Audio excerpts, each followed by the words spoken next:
quero falar com você sobre o Magnificat. Mais que um cântico. Você sabe o que é o Magnificat? Pois bem, quero convidar você a ler comigo Lucas capítulo 1, a partir do versículo 46.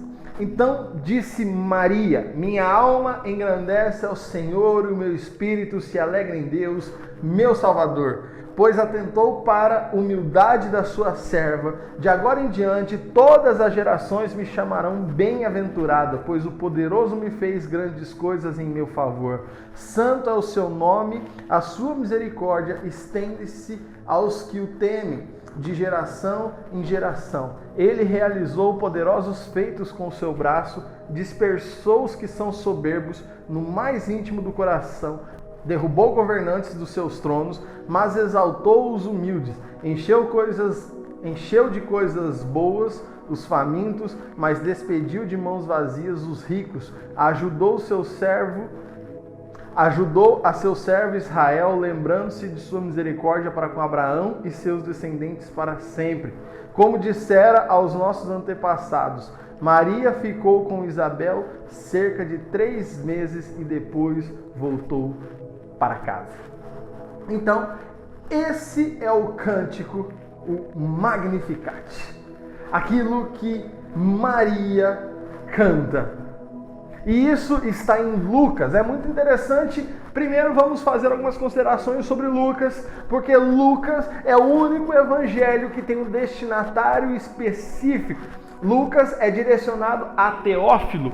Teófilo significa amigo de Deus. E aqui levanta-se pelo menos 2 possibilidades. A primeira possibilidade é que seja uma pessoa específica. Teófilo, uma pessoa da qual Lucas tem em mente. Muitos até acreditam que seja alguém que patrocinou os estudos, a pesquisa de Lucas, mas também Teófilo pode ser uma referência aos amigos de Deus, algo mais abrangente. Contudo, não temos nenhuma certeza quanto a um, quanto a outro. A maior possibilidade é que seja uma pessoa em si, mas é importante destacar esse tipo de coisa, essa característica do Evangelho de Lucas. Porque Lucas, ele é diferente em alguns pontos. O escrito de Lucas, ele nos passa a sensação de ser uma carta na qual o escritor conta sobre suas pesquisas e os seus relatos. Provavelmente o seu destinatário fosse um grego gentio, obviamente, ou então a sociedade grega da qual ele está escrevendo. O Evangelho de Lucas se destaca também por dar muita voz às mulheres. E não é à toa que esse cântico, talvez um dos cânticos mais bonitos da história, tenha sido feito justamente por uma mulher. Maria, que veio a ser a mãe de Jesus. Então, isso é muito interessante, porque Lucas, ele trata de forma diferente as mulheres. Lucas é também conhecido como o Evangelho do Espírito Santo, pela forte ênfase que tem em tudo que Jesus vai fazer. Ele fazia por intermédio do Espírito Santo. Isso você pode acompanhar em todo o livro de Lucas. Lucas, ele se preocupa em apresentar a Jesus como sendo 100% homem e 100% Deus. O conceito teológico chamado de união hipostática de Cristo, ele fica muito claro, demonstrado no relato de Lucas. Então, entrando na questão, no cântico em si, a partir do versículo 46, o começo do cântico demonstra uma semelhança com outro cântico de uma outra mulher, Ana. Você pode ver isso em 1 Samuel, capítulo 2, de 1 a 10. Esses 2 cânticos, eles têm algo muito em comum, além do que somente uma frase. Porque o que acontece? Nesse tempo de Ana, lá no Antigo Testamento, a mãe de Samuel, era um sinal de prosperidade a mulher que tinha muitos filhos. E a outra mulher de seu marido lhe dava muitos filhos, enquanto Ana era estéril. Ou seja, a outra mulher era abençoada e Ana era amaldiçoada. Então ela faz a oração e ela pede um filho ao Senhor. Ana era estéril. Maria não era estéril, mas Maria era virgem. Nos dois casos, nenhuma das duas poderiam ter filhos naquele momento. Mas o Espírito Santo de Deus tem algo diferente para os seus filhos. E foi exatamente o que aconteceu com Ana. Foi exatamente o que aconteceu com Maria. Assim como Ana aponta para Maria, Samuel aponta para Cristo. Ana é um pré-anúncio de Maria e Samuel é um pré-anúncio de Cristo. A primeira parte do cântico demonstra grande euforia, mas em nenhum momento Maria busca para si o louvor. Em nenhum momento ela busca para si uma autoexaltação, mas muito pelo contrário, as suas palavras são verticais. Ela procura sempre o alto, é para cima. É em direção a Deus a sua palavra, é em direção a Deus o seu louvor. Ela diz: meu espírito se alegrou em Deus, meu Salvador. Aqui ela relembra Abacuque, que disse sobre a figueira que não viesse a florescer. E ela fala que o Senhor é o Todo-Poderoso, entonação de superioridade.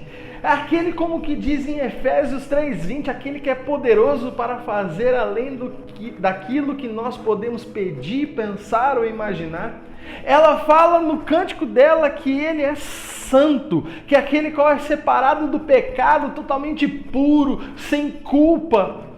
Maria também fala que o Senhor, o Deus, o Salvador, é o misericordioso, pois sua misericórdia se estende de geração em geração, apesar de nós, seres humanos.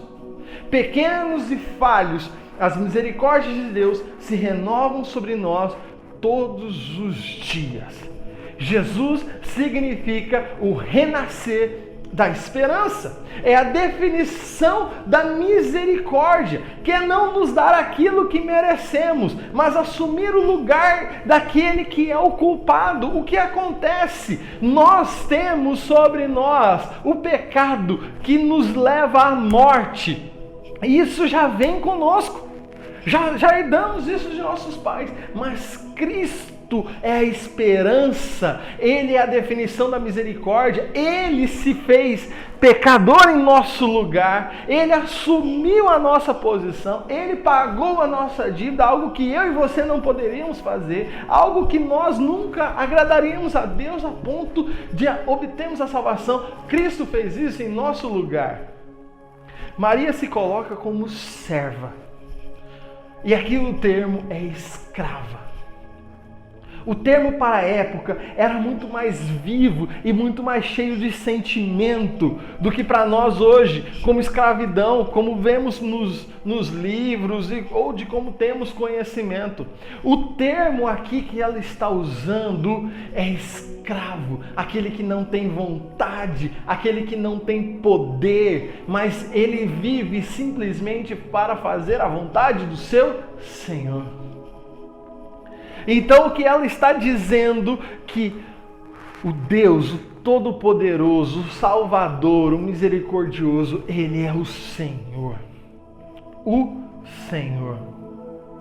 E então, se Ele é o Senhor, nós somos os seus servos, nós somos os seus escravos. O que importa é a vontade dEle e não a nós. Por isso que há essa frase dentro da oração do Pai Nosso: seja feita tua vontade, porque simplesmente somos servos. E a segunda parte do cântico é uma exaltação ao Deus Todo-Poderoso que arrasa os inimigos. A tônica da exaltação a Deus continua por Maria ao começar a se referir ao Deus que não possui inimigos à altura e que enfrenta e os vence antes de mais nada. Não há inimigos que possam fazer frente ao nosso Deus. Essa segunda parte apresenta uma fórmula semelhante aos cânticos dos livros dos profetas menores.